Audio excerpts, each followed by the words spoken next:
Hey there, everybody. This is Emerald Shield. It's currently 1:40 p.m. Sorry for starting this episode a little bit late. I just in the backyard and it started raining, so I may not be looking to my full extent, but yeah, it's I'm not joking when I say it's a literal jungle back there, because it is. Like, this is just a small portion. Like, it goes on a while back. This is just a very small chunk. Yeah. So sorry for the Ron show being a bit, how do you say, late than usual. I, can't feel my feet currently. They feel damp. But yeah. So, how did it feel working in the jungle? The jungle raped me. It took me. Oh, It wrapped its vines around me and it squeezed and squeezed until we were both sweaty and violated. I remember that shirt being light gray. It was. Oh. How much 2 p.m.? 2 hours more. 2 hours. Okay. Wait, there's still daylight. 4 p.m. and stop. Yeah. I'm tired. I'm beat down. I need to rest. Yep. I need to rest. Look at me. All right. Well, that concludes that interview. Ready? Oh, he's adorable. Here we go. Here we go. Oh, he's adorable.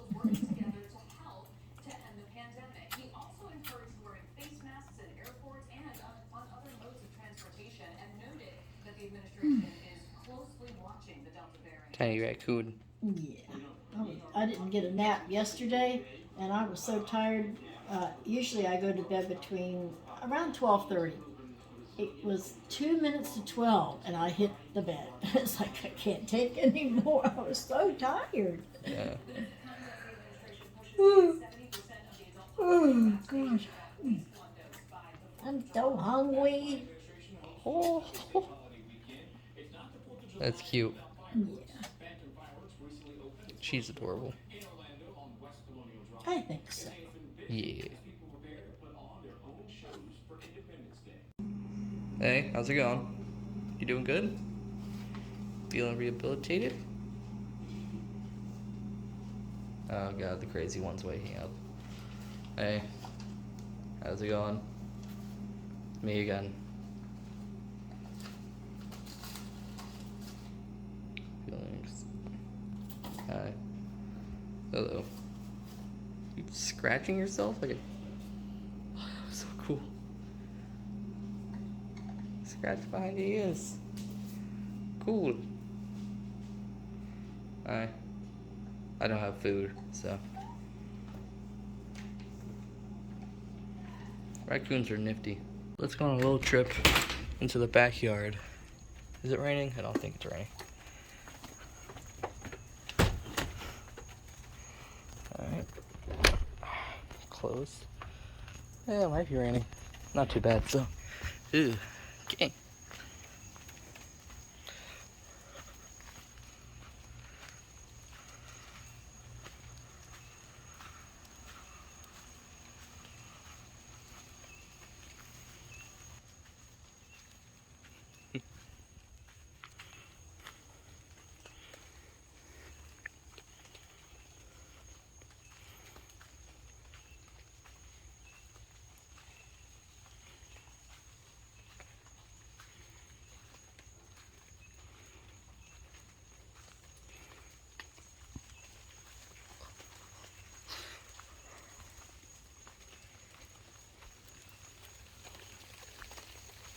Oh, yep, it's raining again.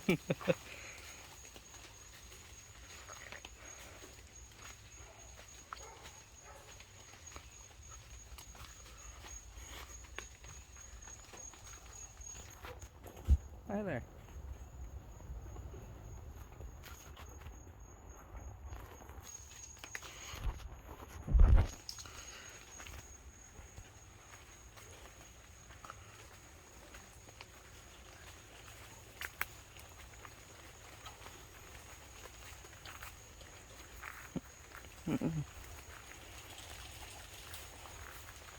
Oh yeah, it's raining. Gotta cover the phone. And sorry if you get glimpses of my hand. I'm trying to cover it from rain.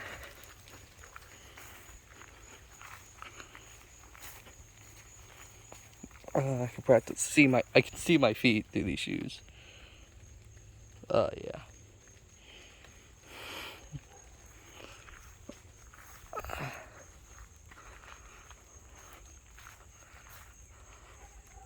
Hell of a backyard. This is the right side. Oh, I came from that side of the fence, so this is good. This is not the opposite side. This is where the raccoons hang out at night, like wild raccoons. They get fed. They're cool though. Look at that tree. Those roots. It's like being in Jumanji. Ants. Too many ants for my liking. Look at that. Little anty boy. They'll bite you all over.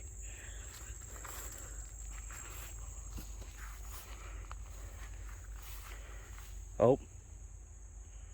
I saw a raccoon. He was over there. That's where they hang out. The little jungle. Okay, yep, time to leave. Yeah, raccoons are around here. They don't want me here. I'll head out now. Later, guys. We really should have closed this, but it's whatever. Okay. Not getting eaten by raccoons today. No, thank you, no sir. God, it's like walking an area on The Last of Us.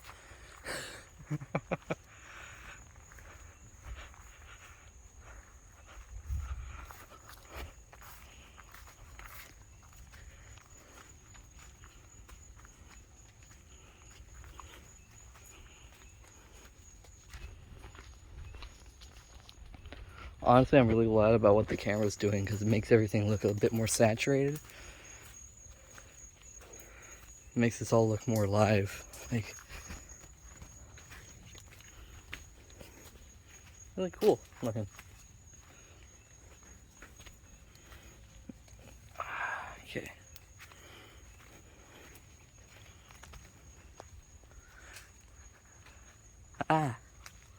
Probably hit me in the head right at that moment. Sorry for twitching like that.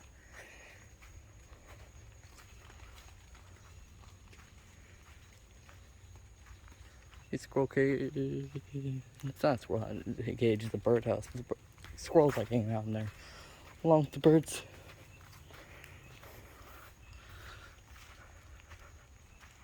Cool. Concludes the tour of the backyard of the jungle.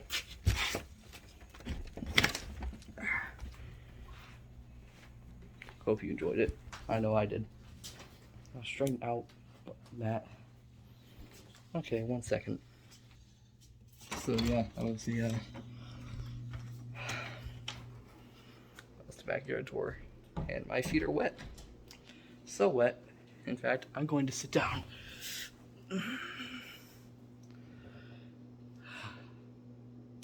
This is fun.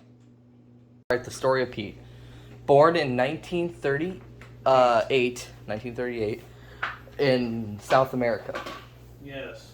While there, he was eventually transported to to a German-occupied France, where that was where he first met Jacques Kim-Kwok, the infamous pirate. Yep. He was half Korean pirate. Half Korean, half French. Yep.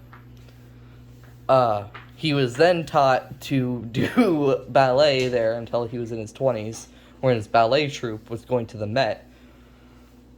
They later... But because of his smoking problem... Yep, he was couldn't... trying to smoke his cigarettes in his claws while he was on point. It just wasn't working out too good, so he got kicked out of the Met. Yep. Because he sucked. Yeah. And then, he continued to live in America for years, up until the Korean War started. Where he hooks back up with Jacques Kim-Kwok. who needed some help with this pirating operation that he had in full bore during the Korean War. He was taking advantage of the war situation. Exactly. So he was like his shoulder parrot Yeah, for a few years there. the infamous pirate. Jacques The Kim infamous half Korean, half French pirate Jacques Kim Kwok, who saved him as a baby. Kwok. Yes, That's why we like him. that's right. He was helping him do resistance shit during the war. Yeah. Setting charges, blowing up Nazis, the usual parrot stuff Yeah. of legend. Blowing up Nazis in Vietnam? No, No, in the Korean War? No. Oh, the Jacques Kim Kwok was blowing up Yes. Nazis. He met Jacques Kim Kwok during the war, German occupied France. Got it. He learned how to do resistance stuff, like blowing up Nazis. Got it. So, So Korean War, he's basically a pirate. He's not really taking sides. They're just trying to sell shit, steal shit, yep. because they were pirates, and that's what pirates do. Yeah. Let's not forget what pirates are here. Yeah. And so he escapes. But he got tired of Jacques Kim Kwok's shit because he was getting a little crazy with the opium. Yeah. And, Yeah. they were supposed to trade it. He was smoking it. It was making him a little nuts. So when they got near Peru, he decided to jump ship. Sorry. And swim, even though he's a parrot. And he swam like a good parrot to the shore of Peru. Yep. He eventually made his way up to Colombia, Where he was a drug smuggler. where he smuggled himself onto a drug smuggler's plane full of cocaine. They thought he was hilarious because he was a cocaine snorting parrot. And I ended can up speak in Puerto- English. He ended up in Puerto Rico on a shipment of cocaine on a Cessna, and then ended up taking a mini sub from Puerto Rico to the shores near Miami. Yep. And then And then he lived up until 1972 when he met Bill Cosby in the Playboy Mansion. that's right, at Hugh Hefner's place. Yeah. And Bill Cosby showed him his Cosby powder, His Cosby mix. his Cosby mix, Which he later to used. get all the girls. Yeah, which Pete later used in 1975 in Studio 51 to drug all the artists when Was he. it Studio 51 or 54? It was Studio 54, Okay. where he taught them all the Pete. Do you want to show Oh yeah, he taught them all the Pete? Let me show you this. Let me show you this moves. I would get them all hopped up on the Bill mix, the Cosby powder, and then I'd wait for them to kind of nod off because they were already on lewds trying to come down from their coke. And then once they were out, I would go in and get their wallets. I'd get everything out of the wallets. I'd get the money. I'd get the drugs, and I'd even get their naked pictures of their dads. Exactly. So then, oh wait, no, Vietnam happened first. Well, yeah, we left that part out. Okay, That's let's talk. a sad chapter. Let's talk about Vietnam. God, I shouldn't go back down this road. At any rate, so I'd actually got on a Navy boat, and they tried to ship me off to Vietnam because everybody thinks the cocaine addicted parrot's so goddamn funny. And they brought me over to Malta. I said, fuck this. I jumped over and I got my way over to Monte Carlo. I didn't know what else to do. Monte So I Carlo, put Italy. my little ballerina skills to work and started dancing on a stripper pole. And my only clients were the priests. They would throw me piles of lira coins that they wanted me to pick up with my ass crack. And I'm like, no, screw you, priest. They go, we know all about John Paul. And I'm like, John Paul, who the hell's that? At the time, he was only a This cardinal. cardinal shows up, and he wasn't trying to look at my ass. He actually felt sorry for me in my rape hole, which we're not going to talk about. And he took me to Poland. His name wasn't John Paul then. And I lived in Warsaw until I escaped. And then he eventually became Pope, as we all know. But he kept me in a cage by Bubbles, The monkey. the monkey, because he thought it would rehab my ass. And he wasn't giving me any more powder, god damn it. Yeah. Oh, and of course you can't forget about what happened after he failed his ballet performance. We forgot to leave this out. They threw Andy Warhol paintings at him, and That's true. and later he sold those to get his fortune. That's true. Part of my payment was in bad art. They just said, I want to pay you in bad art, you freaking cocaine addicted goddamn red bird. At the time, he wasn't on coke. He was just Yeah, smoking. Well, yeah, I didn't like my habits. So, yeah, Yeah. that happened. But those paintings were worth a lot of money later. I made a lot of money. Yeah. off of those. And that's pretty much his whole story up to 1975. He hasn't really told us much after that. Yeah, you don't need to know. It's a need to know only basis, buddy. Yeah. We'll eventually get into that maybe someday. Someday. And that will conclude this episode of The Ron Show. Very fun filled, as you can tell. I got rained on. We talked about Pete. Good times. Later.